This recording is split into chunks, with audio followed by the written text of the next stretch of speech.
I am Will Fenton, Director of Research and Public Programs at the Library Company of Philadelphia.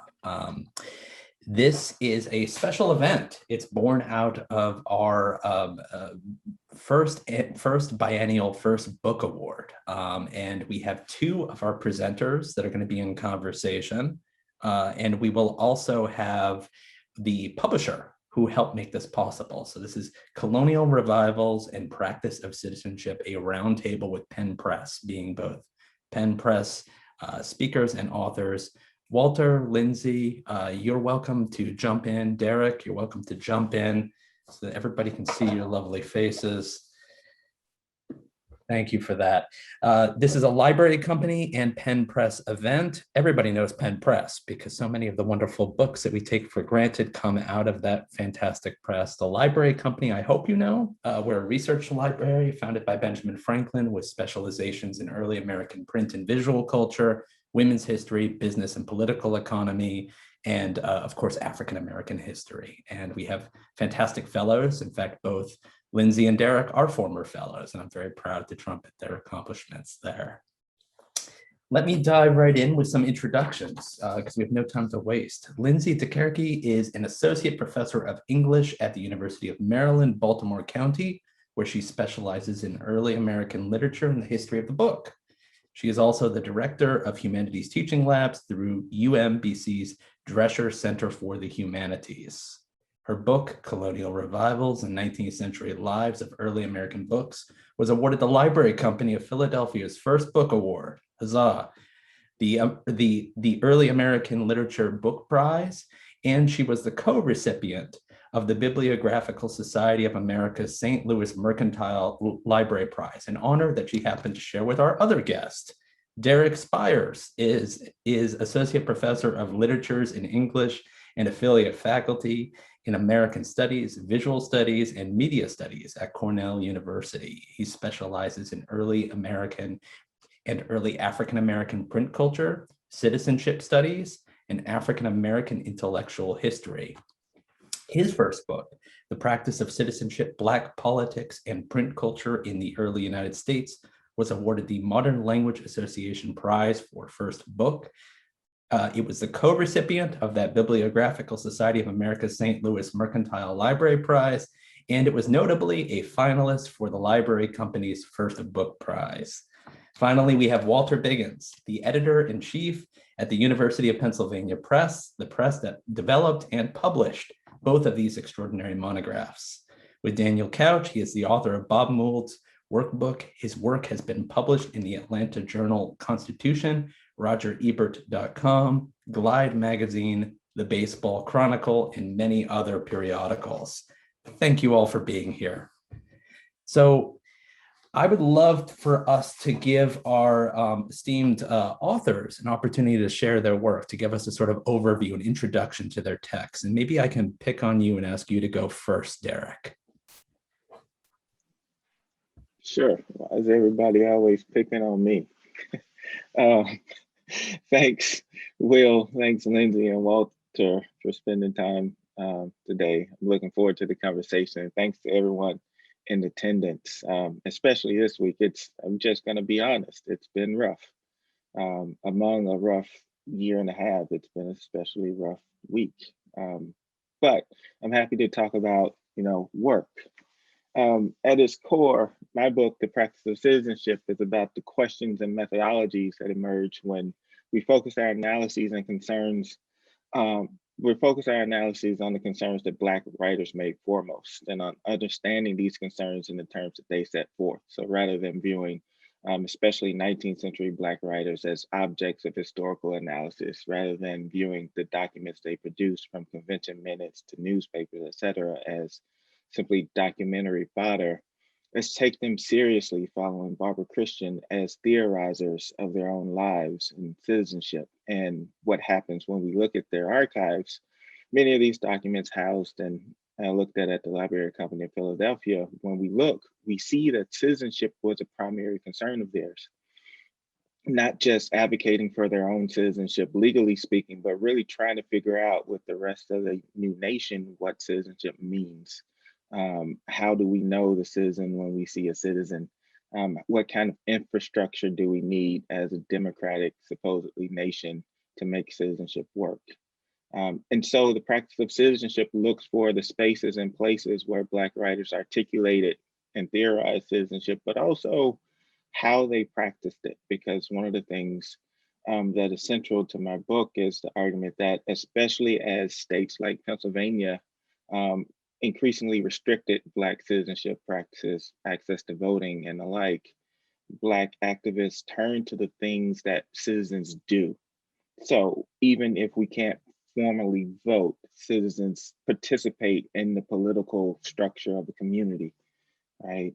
Citizens engage in forms of mutual aid and they make neighborhood. And so the practice of citizenship goes about the business of outlining some of these practices: neighborliness, political participation, revolution, and critique as citizenship practices necessary for a robust democracy. And the last thing I'll say, sort of in summary about the practice of citizenship, is that I'm really returning to it now in a space that feels eerily familiar to Pennsylvania of the 1830s, because one of the central arguments, premises of the book is that Black citizens weren't reacting to white supremacy so much as white supremacy was constantly reacting to the realities of Black citizenship. And we see this right now in states like Georgia that are passing highly restrictive voting laws.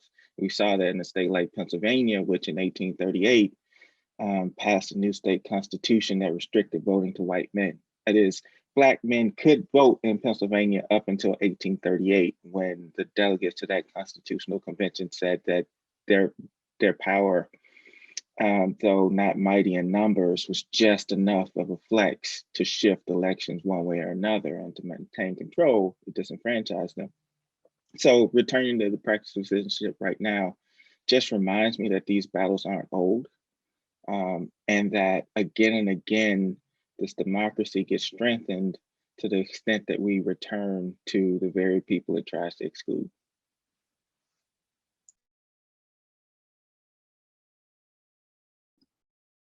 Lindsay, may I ask you to jump in there and talk a little bit about Colonial Revivals? Sure. Thanks so much, Will, for organizing, and for Walter and Derrick for being here and having this conversation. It's really a delight to be able to talk about this work with all of you in attendance. So I also want to begin by acknowledging that I'm joining you today on the land of the Piscataway Conoy people. And over time, citizens of many more Indigenous nations have resided in this place. So I offer respects to all past, present, and future Indigenous people connected to the place where I live and work. My book, Colonial Revivals, it traces the 19th century culture of historical reprinting that rises up out of the formalization of historical and antiquarian societies. So I am interested in the afterlives of early modern books in the 19th century, and particularly how these books' revivals, or sort of rebirth, reprinting from so-called obscurity, sometimes real, sometimes discursive, were used to political ends in the early to mid-19th century. So my book pays close attention to how colonial era manuscripts and books were reframed and entered into a historical and literary marketplace, seemingly obsessed with reconstructing the past, but also obsessed with the fear of oblivion. And so driven by that fear to build up what they imagined to be an archive that would sort of shape the future or possible futures. My book is shaped around 4 settler tropes that emerge out of antiquarian work in the 19th century. So these are sort of regional in the book, out of Massachusetts, Virginia, Pennsylvania, and then in Spain during the time of revolutions in Latin America. So the book began with a kind of encounter between a 17th or early 18th century book and a 19th century reader. I was working in, this was in graduate school, I was working in a special collections library, and with a 1702 folio copy of Cotton Mather's Magnalia Christi Americana. And in that copy, there was all this marginalia from what I came to find out was a 19th century reader. And just with that, I it sort of sparked this question about how a material text accumulates meaning across time, and how it comes to mean new things in new contexts. But also it led me to the print history of that particular book, which sparked this entire kind of quest to think about books that had fallen into obscurity or oblivion, or perhaps had even been lost, and found their way back into print through the operations of a variety of kind of actors: collectors, printers, publishers, antiquarians, amateur historians, and how those kinds of relationships formed the basis of what would eventually be antiquarian and historical societies, the very kinds of historical societies and institutions that we often work in.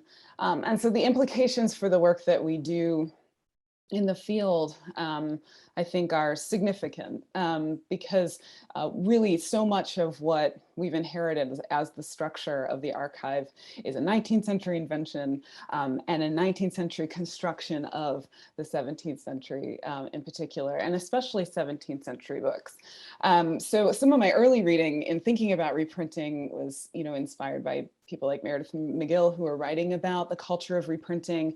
And so I became curious about how that culture of reprinting was applied in historical contexts in particular. So historical reprinting as its own publishing phenomenon in this period. So some of the things that kind of emerged from this work are really thinking about the politics of preservation. Often those politics are local, regional, those at a time when we think of maybe historical collecting as having a kind of nationalizing impulse, as it rises up alongside cultures of commemoration and other sorts of things, the valorizing of certain figures. What I find in my work is often, very entrenched kind of provincialism and regionalism and tensions that emerge in this period that are then, of course, drawn out and exacerbated by other kinds of tensions,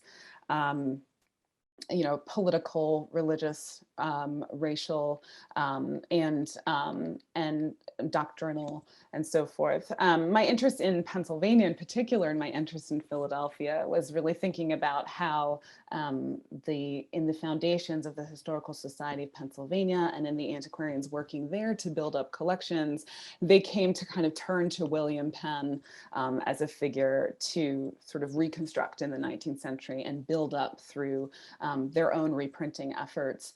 And so I can talk a little bit more later about the library company and its invaluable collections. But some of the questions that kind of continue to guide my work are how and why material texts survive to a point of discoverability, and even to the point of digitization. That lays at the center of my book, the uses to which the material past are put across time and across audience. The sensuousness of handling old things, the sort of affective quality of that work. But also the question of when multiplying the copies is seen as an act of preservation, what does that mean for the relationship between print and formations of the past, as well as for visions of the future? I'm also interested in what happens when people encounter materials in archives that they want to ignore. So the kind of inculpatory or exculpatory evidence that lies there. And we see that in examples of people sort of wanting to vanish, hide, conceal materials that testified to pasts that they were ostensibly ashamed of. So the dynamics of working within the archive in this period reveal the ideological commitments and affiliations that gave rise to the very collections that we find ourselves in, and the collections that we find ourselves critiquing as scholars now and trying to actively unmake. And as many have written about, absences, voids, and silences that we're working to expose, to fill, and to repair. That was lovely. Thank you, Lindsay. Thank you, Derrick, for your thoughtful synopses of these texts. They're not easy to distill. I know this because I read them both very carefully when we were going through the review process, and they're so multi-layered and so nuanced. And I certainly encourage everyone to pick up a copy themselves.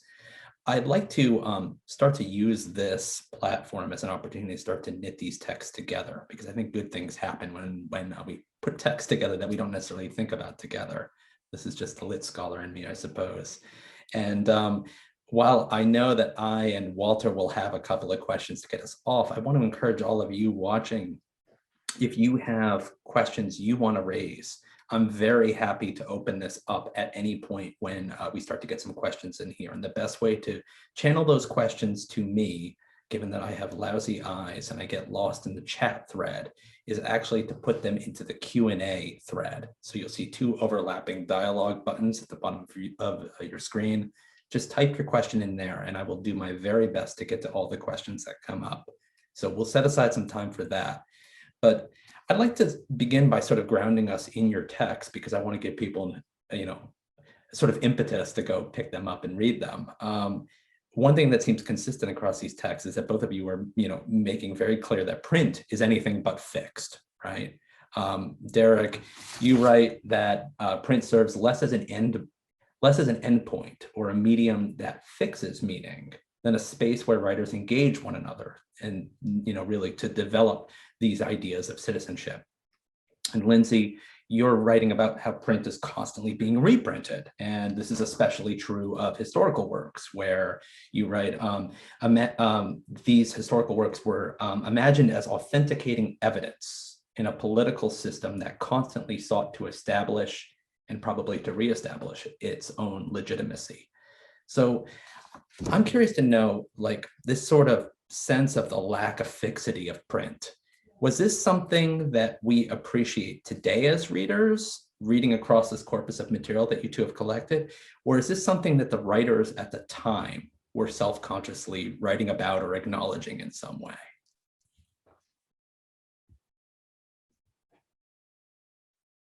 And just feel free to hop in. I'll just jump in and say one of the things after you were reading those two quotes, got me thinking about the fact that one of the things that I think Derrick's work shares this interest, which is sort of the theorizing about the work that print can do that's constantly happening in speeches and the pages of periodicals and so forth. And I think one of the things that I was interested in recapturing is the discourse of preservation and access and reprinting in history that's unfolding in the letters of these establishing members, in antiquarian networks and so forth, and how they were actively deploying language that, I'm part of the reason it's called Colonial Revivals, because they were always thinking about books as dead or alive, lost or found. They were kind of creating these categories. And I like to think about, where have we inherited those categories? And then there's lots of work to dismantle them. But, I think I'm thinking of even the special issue of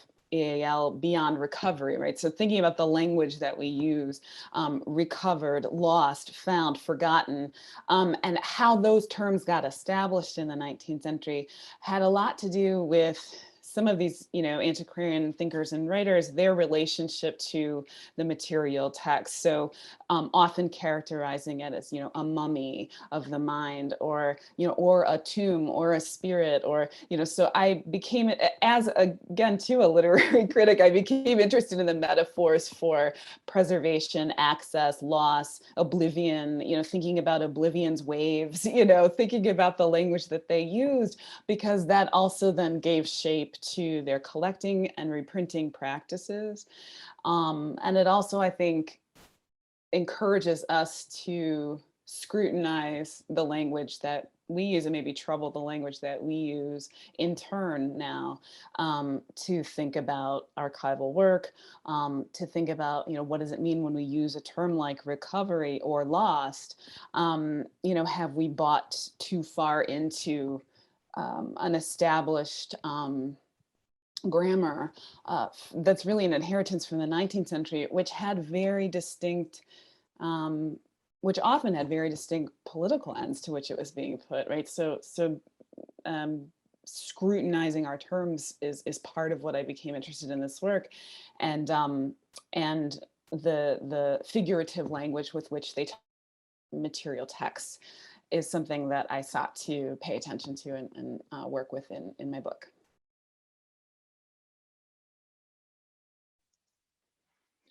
Thanks, Lindsay. You gave me a lot to think about as I'm trying to think through my own answer. And I think one of the things I see again, well, first to the question of whether or not this is sort of our reading a concern into these 19th and 18th century texts. I think they were as concerned with this as we were. And you can see it in the language of appeal, in the language of amendment, in the language of revision, because all of these documents that, like the Constitution or the Declaration of Independence, were supposed to have fixed and stable meanings, were completely unstable, or at the very least, the moments when they were stable really depended on who had the power to enforce stability. And so the 19th century the writers I'm working through, especially in their collective moments, like the convention movements and the newspapers, are really keen on, one, how the instability of print is both a possibility and opportunity. You can appeal, you can repeal, you can amend, and also a danger, because, and about power relations. It also has me thinking about sort of the way that something like convention minutes are never finished. They always beg a response. So convention minutes, petitions, et cetera, they're printed documents meant to move, do something, invite participation. So let's say about the colored conventions that were held across the early 19th century, they start in meetings that end up in print and newspapers that entail more meetings, that entail more print, that lead to a convention where people are together talking, that lead to convention minutes, that on the face of it would seem to be the end of the convention. It's the documented record, except people compiled those documents with the understanding that they'd end up in a parlor where people would then read the minutes collectively, and again, have the debate and organize around the convention's agenda. And so there's a real interrelationship between sort of embodied performance, orality, and what print does, so that it becomes nearly impossible to have some sort of print oral body divide, which for me was really different, because so much of what I'd learned sort of coming up through African American literary criticism was about the trope of the talking book and the importance of the bound statement as fixing an identity, right? And then the third thing I note is the way that the conversations that are happening in newspapers are all about fluidity, are all about the to be continued. And so you get these pseudonymous writers writing under names like Ethiop and Communipaw in Frederick Douglass's paper in the 1850s. Right? And they're talking about pop culture, they're talking about politics, they're talking about education, they're inviting people to come in. And so in some ways, the idea is to produce a kind of unstable cacophony that just keeps the conversation moving forward. And I think I'll stop there, because I think those newspaper articles are a really great example of how people take advantage of print as an implicitly unstable, almost serial, amendable medium.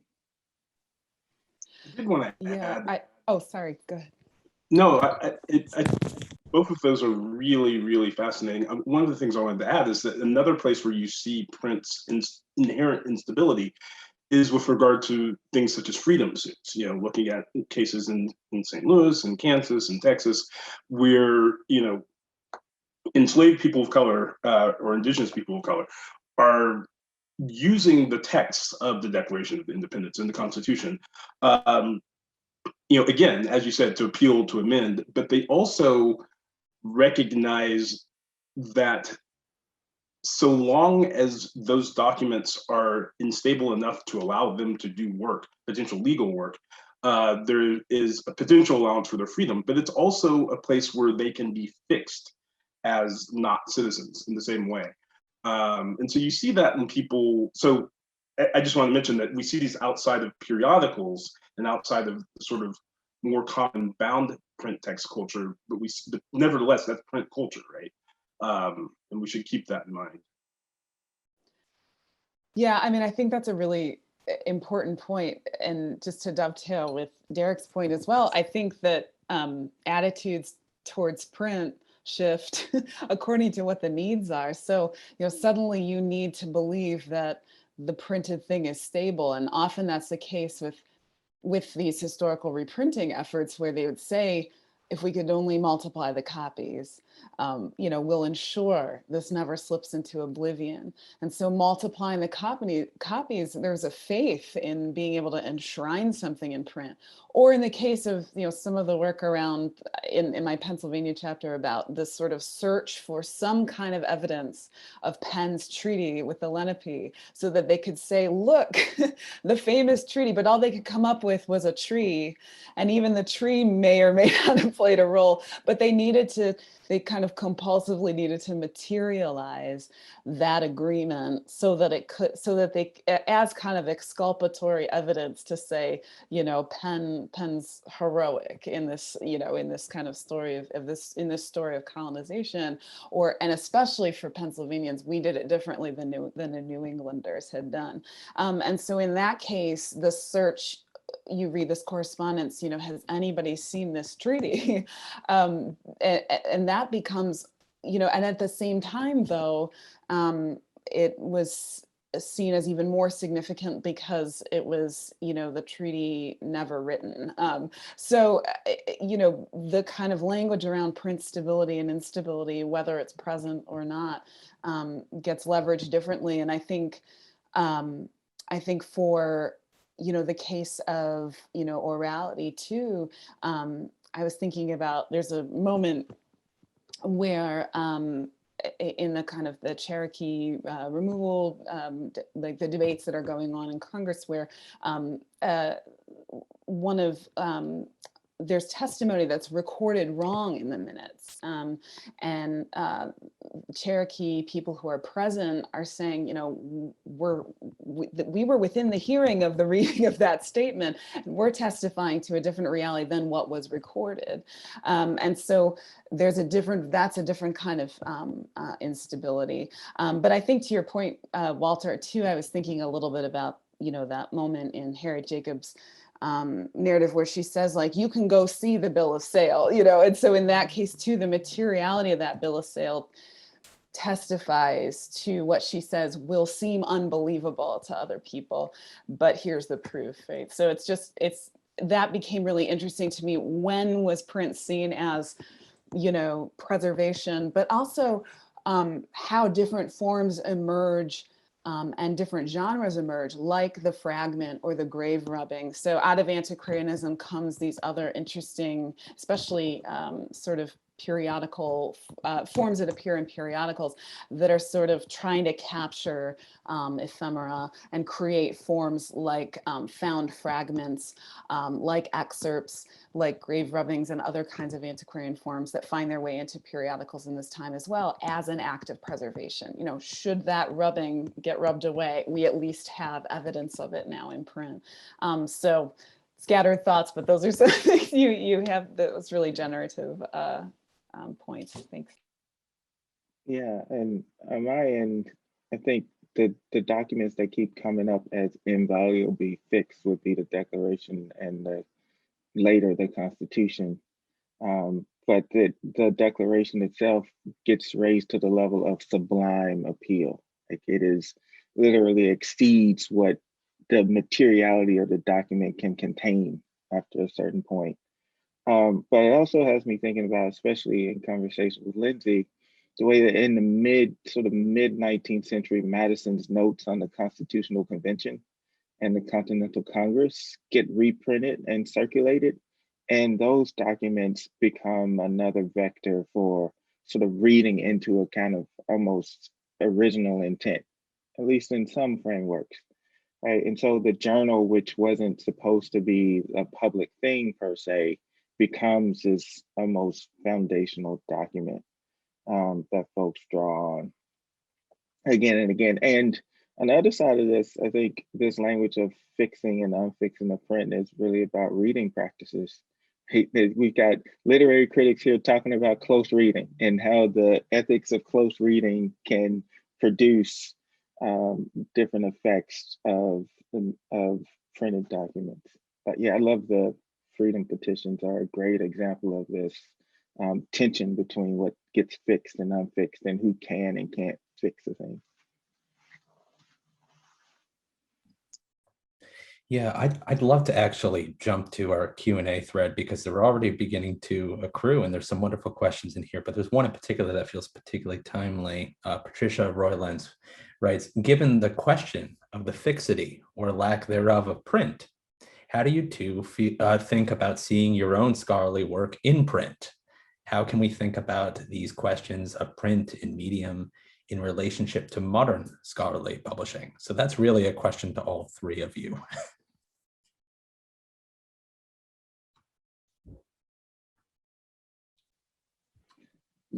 The short answer is it's weird, especially because it was a first book. This is something in one form or another.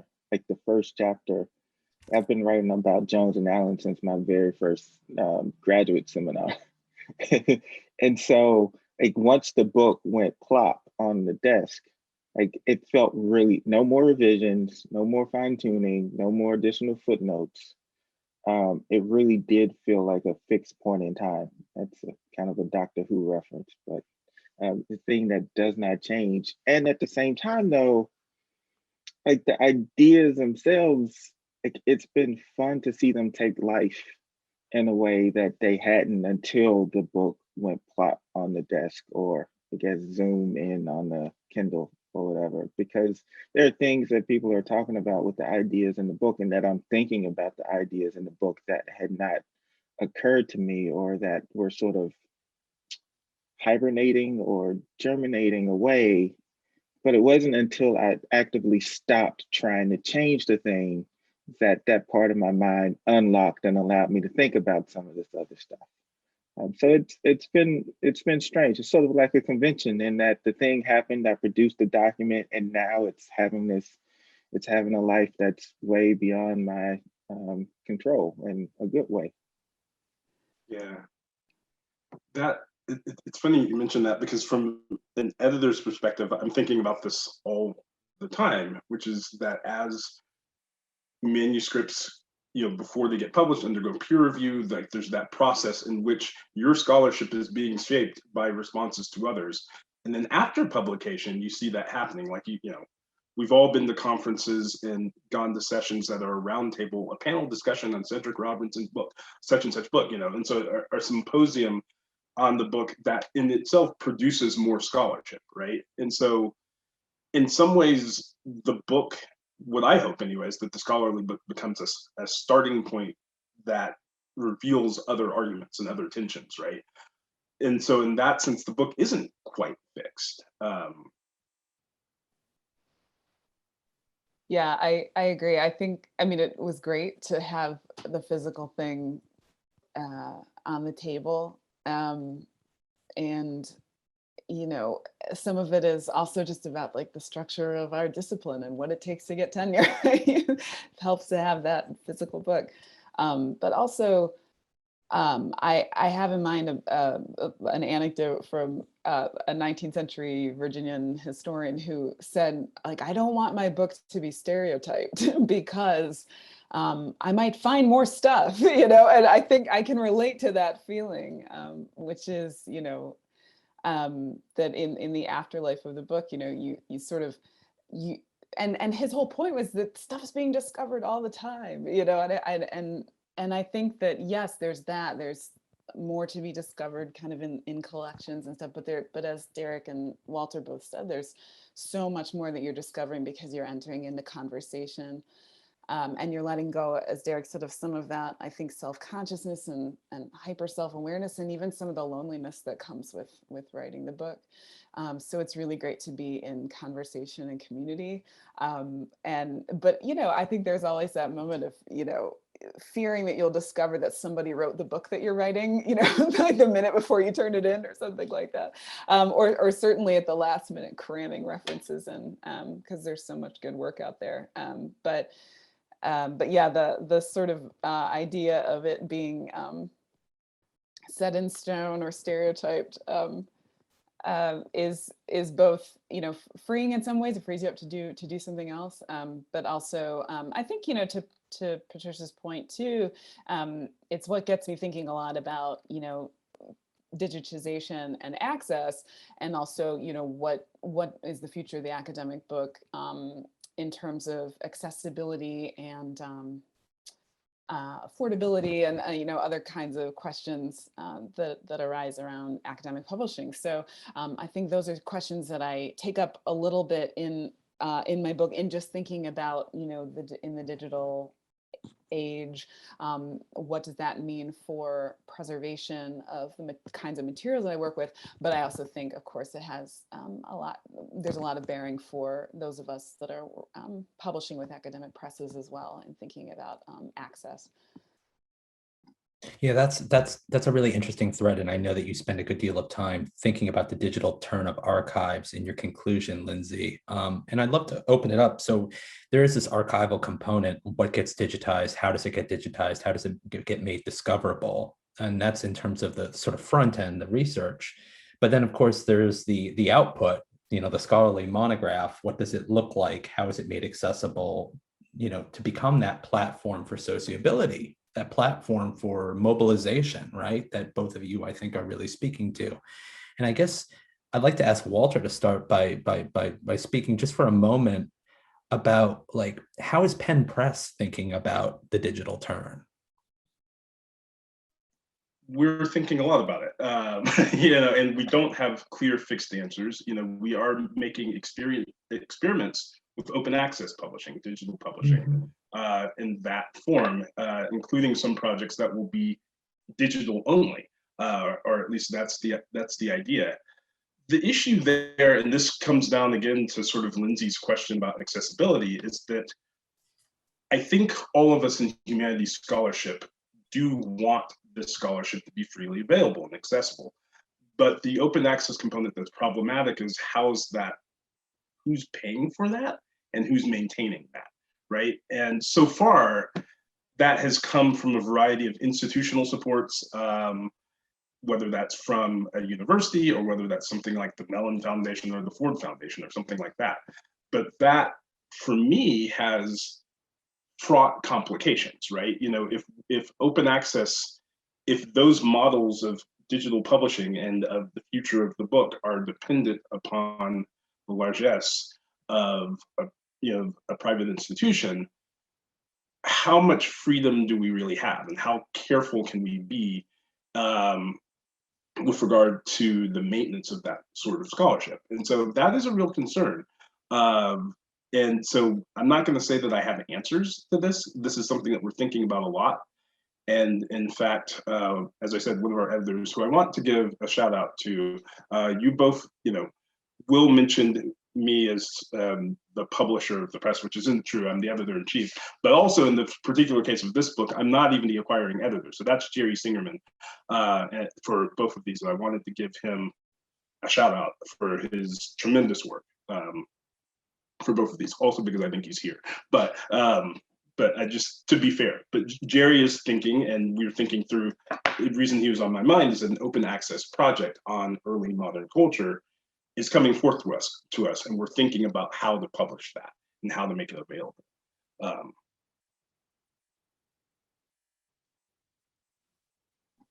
Other thoughts? Well, I certainly have another question here that takes us and it sort of opens the aperture a little bit, because we've been thinking, I think, and rightfully so, about print in terms of books and historical records and pamphlets and periodicals. But we have an anonymous question to ask. What is the work of, or how do portraiture and comics, you know, that might include engravings, political cartoons, and so forth, fit into the fixability of print? How do images transform words? They make it less fixed, that's for sure. One of the things that's interesting so much about 19th century print culture to me, as someone who is how deeply richly illustrated it is, right?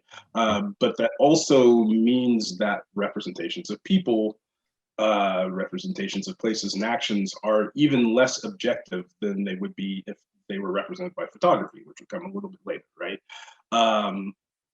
And often when that sort of material gets bound and reprinted in book form, often what gets missing are the illustrative components, right? And that's what I mean by that becomes an unstable part. Like are the images there? Is the text conversing with the images, which are no longer present in the bound version and the archived version?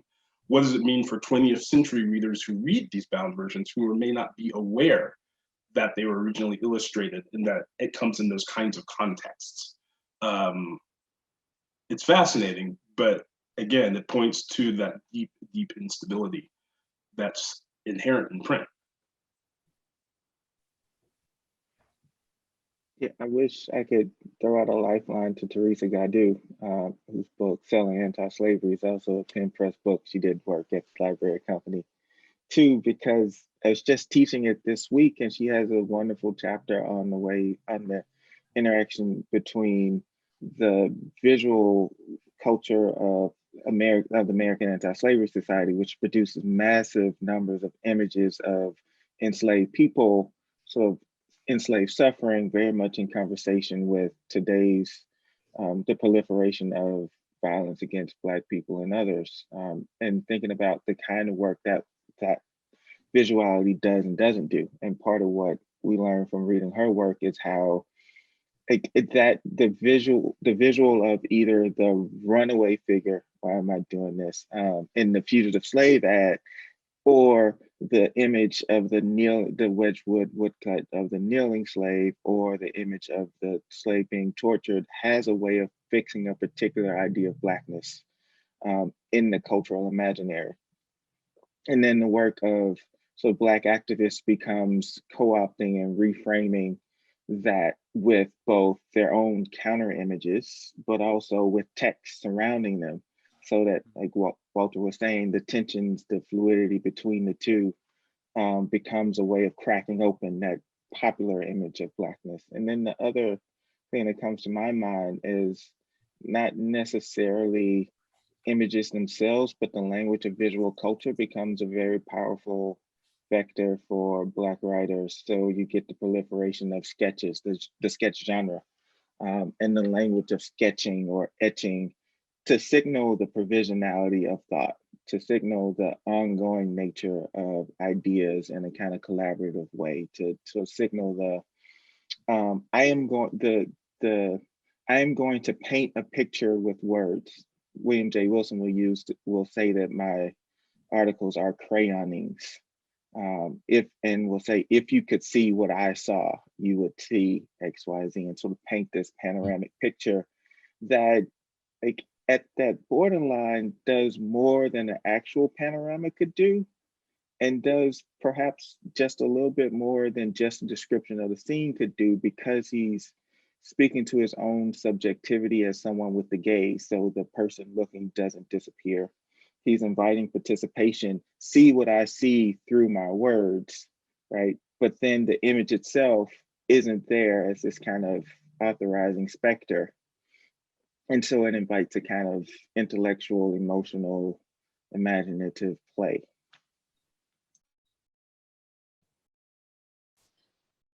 Yeah, and I think in the case of a lot of the collectors, curators and catalogers and antiquarians that are working in this period, they're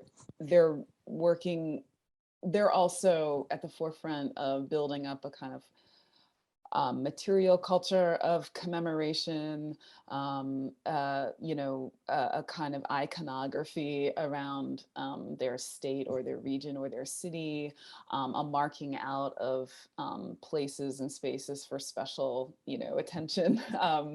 And so in the case of, when I was working at Library Company, Sarah Weatherwax was so helpful in drawing my attention to the kind of shifting scenes around representing something like Penn's treaty with the Lenape and the way that it was imagined in the absence of any reality.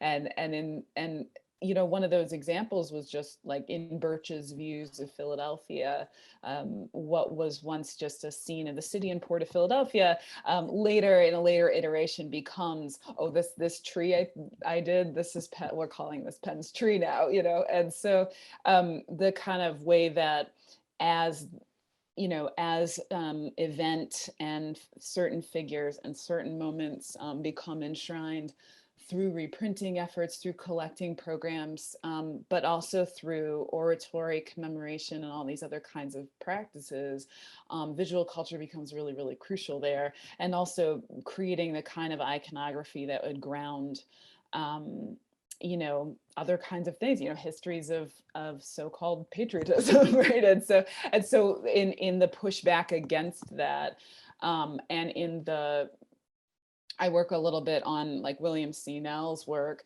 and him, you know, insisting on the foregrounding of Crispus Attucks, for example, and producing iconography and event and oratory around Attucks and histories of his that Nell was writing.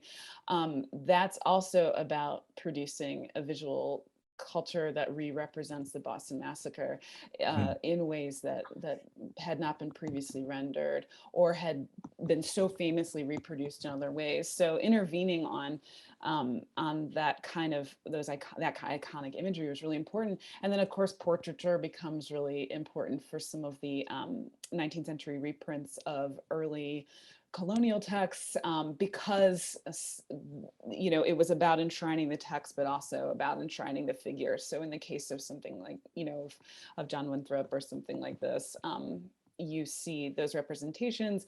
And then the last thing I just want to say really quick about visual culture is that some of these societies that grow up like something like the Pilgrim Society, they were really intent on showing continuity between the past and the present. And so one of the things I talk a little bit about in the book is their certificate has, you know, a scene of, you know, Massachusetts Bay Colony, and then a scene in Boston, and that you're supposed to sort of make that visual connection to say, like, essentially, you know, look at the continuity between, you know, 1620 and 1820, while also noticing the change. And so, I think that you know, visual culture and material culture is really crucial to the efforts of a lot of these societies. A lot of the same figures are involved in those efforts as well. Yeah, I'd love to take us down the tangent to material culture, because when you were talking, Lindsay, about Penn's treaty, I mean, we have an art and artifacts collection. Not only do we have all the lithographs, and that sort of helps explain why there's just so much visual culture in the 19th century compared to the 18th, but, you know, in addition to just prints, hagiographic prints of Penn and his treaty, you know, like, it's being put on puzzles. There are so many artifacts that are supposed to be made of Penn's like elm that at this point there would be no elm left. You know, I mean, there's just too much shit. And then, you know, we also have, you know, other sort of hagiographic things like a lock of George Washington's hair in our collection. And I'm just curious to know, like, both of you are lit scholars. We're all lit friendly folks here. I mean, how do you think about reading material culture artifacts? Because I mean, I do think it requires a different set of literacies, of proficiencies, than even looking at visual culture material.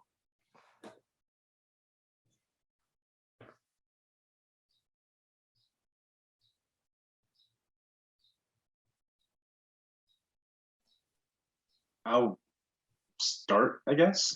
You know, one of the things that's interesting and what I like about Penn Press's list in the early Americas is that it's interdisciplinary. And I think that interdisciplinarity is necessary, because when you're looking at material culture, you're having to bring to bear a lot of different disciplines, different lenses, different kinds of reading to bear on this stuff. It's so rich.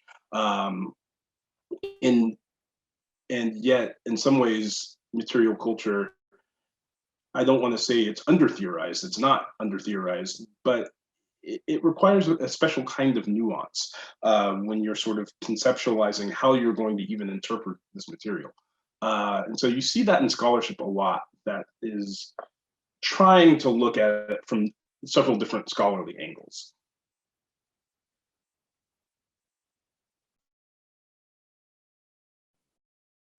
One of the things that Teresa Barnett's work, Sacred Relics, was really useful to me, because I was thinking a lot, not just about the existence of these material things, but again, kind of the conversation around them as rare, as one of a kind, as hallowed, as containing some kind of power.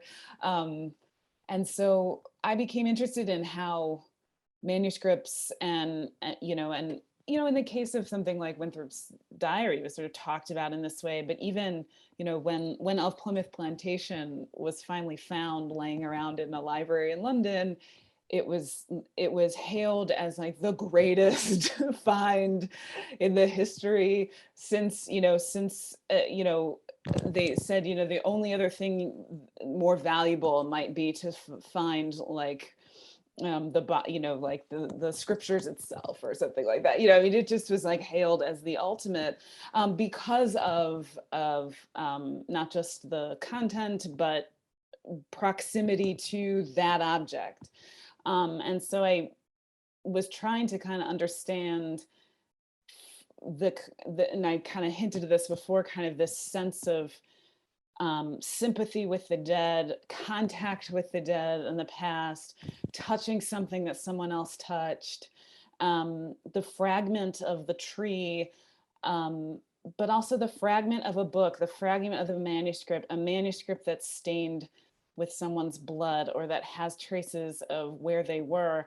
That's the way, many antiquarians whose diaries I read for fun, because they're great, are about that sensuous connection, right? The sensuous sympathy, this kind of the affective relationship to the thing itself. And so it really is a labor of love. They they talk about it as love. And I think that some of what informed my thinking on that was the scholarship on material culture and people who have thought about the affective relationship between people and things, and the kind of, sort of animation, the animation of material things, and how that brings one in contact with the past, sometimes in sympathy, sometimes in a haunting, and there's a number of relationships that it creates. But thinking about, can the book be treated that way? Can the printed thing be treated that way, in the way that people talk about material things? That was a question that I was interested in and continue to be interested in. Yeah, and what you both have me thinking about is how this work, especially interdisciplinary work, gets developed in conversation. So having a conversation with someone in art history, having a conversation with someone in textiles, especially at a place like the library company, like Philip Sansky, like taking them out to like breakfast or something and just, hey, can you just info dump? Just ask a question and let it happen. But talking to people in the archives, the catalogers who deal with these materials on a daily basis, which, like, aside, I was thinking about Lindsay's so troubling the language of recovery, all these, and discovery, all these things we set eyes on as scholars have been touched by so many other people before we even get to it, that language does a kind of disservice. But I was also thinking, listening to Lindsay, the way that the people we write about from the 18th and 19th century are already doing some of that material culture theorizing in the way they're talking about these objects. So Frances Ellen Watkins Harper will write a fictional series called Fancy Sketches, and she will talk about the Anglo-African magazine, this magazine that ran from 1859 to 1860, as an object. It should be a monument. So owning the book and having the book as an object on display does a particular kind of work, even if you don't crack it open. Right? William Steele will sell editions of his Underground Railroad with various kinds of binding with ornamentation in mind. And then the other thing I'd just add to the conversation is how, like reading, being attuned to material culture also brings a different attunement to kinds of infrastructures. So how does an object get to where it is? Who built it, for what purposes, and how does it get repurposed across time and sort of preservation? How does something like a pen go from just being a sort of or a sticker of Frederick Douglass, which is a very 19th century for me to do, have a sticker of Frederick Douglass, right? How does that go from a utilitarian, I need to sell this thing to raise money for a newspaper or a society, etc., mass produced, to a kind of signal of a particular kind of public virtue? I am wearing this pen, which signals that I am on this side, to something, this is Lindsay's work, right? To something that becomes a cherished heirloom because the numbers have dwindled. And so I was just going to piggyback and say that one of the things that was interesting to find was also when some of these institutions decided to stop having cabinets of curiosity, as they were so called, and when that separation of, well, we don't collect this and we do collect this, or this is going to go off to a different institution. And so I think with the emerging of institutions themselves and collecting programs and collecting priorities, we can always be thinking about what we've inherited of that structure and how that gave shape to fields and disciplines. It's a really useful macroscopic point there, Lindsay. And Derrick, I swear this isn't a plant, but we have a question that picks up right where you started to take us. Emily Gowan writes, does the question of reading in print's fixity or elasticity become more fraught when 19th century writers theorize books as material culture? And to what extent do you all see this happening?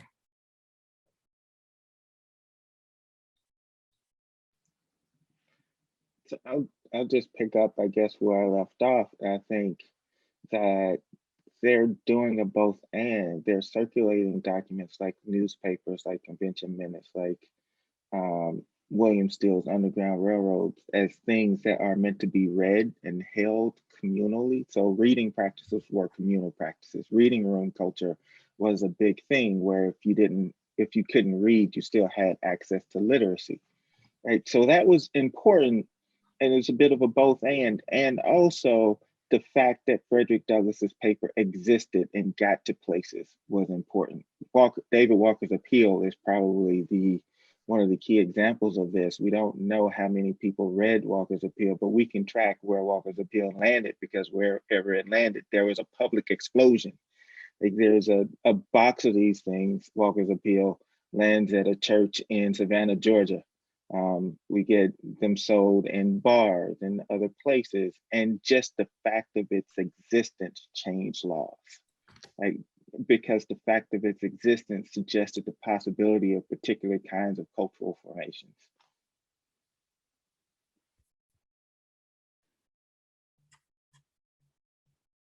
Yeah, no, I think I see this similarly in terms of tracking, in this case, a couple hundred years of the life of a book sort of in and out of print. And I think that a caveat for my book is that, not every reprinting is so fraught and means everything, and I think I was trying to be really careful not to kind of read so much into every instance of historical reprinting.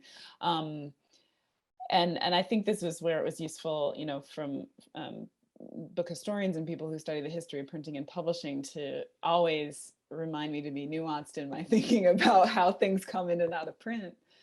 But I think that in my case, I was interested in specific, what I thought of as really like hinge texts that seemed like they were driven back into print, either after never being reprinted after their first printing or being gone for a long time, and being kind of deployed into specific kinds of conversations. And in many cases, it was framed as this is rare, or this is valuable, or this is needed. And so my interest was in asking, who decides what's rare? Why was it needed? In what conversations was it used? And what work was this book supposed to be doing? But it's sometimes also just doing the work, as I said before, of now being back in print, and the belief that being back in print in and of itself was significant, was an important part of attitudes towards preservation in this period, which is, again, if we can replicate it, if there can be multiple copies, it'll never be lost again. And so, the fact of its material existence was significant. But in my case, I'm also interested in the kind of ideological work it might have performed in some of these conversations about how history was getting constructed. But in some cases too, as everyone who writes about the history of archives will note, it's often about power and state power in particular. And so in the case of something like Washington Irving getting special access to to certain archives in Spain that had been closed off, thinking about almost like the diplomatic relations that established, it's just really suggestive that this kind of work of preservation and access was deeply political, that it was entrenched in a vast array of concerns. And so, yeah, so I'll just stop there. Well, somehow we're past 6. I don't know how this happened. There are many questions I didn't get to, mea culpa. I have copied them out, so I'm going to do my best to convey those to our presenters where they're appropriate, so that there might be an opportunity for folks to follow up. But thank you all for joining. Everyone in attendance, but especially our speakers, Derrick Spires-Walter Biggins, and Lindsay DiCuirci. Really grateful for your time, your expertise, and I thought this was a really rich conversation. Thanks for you. Thank you. Thanks to you. Thanks so much. Thank you for bringing us having together. us.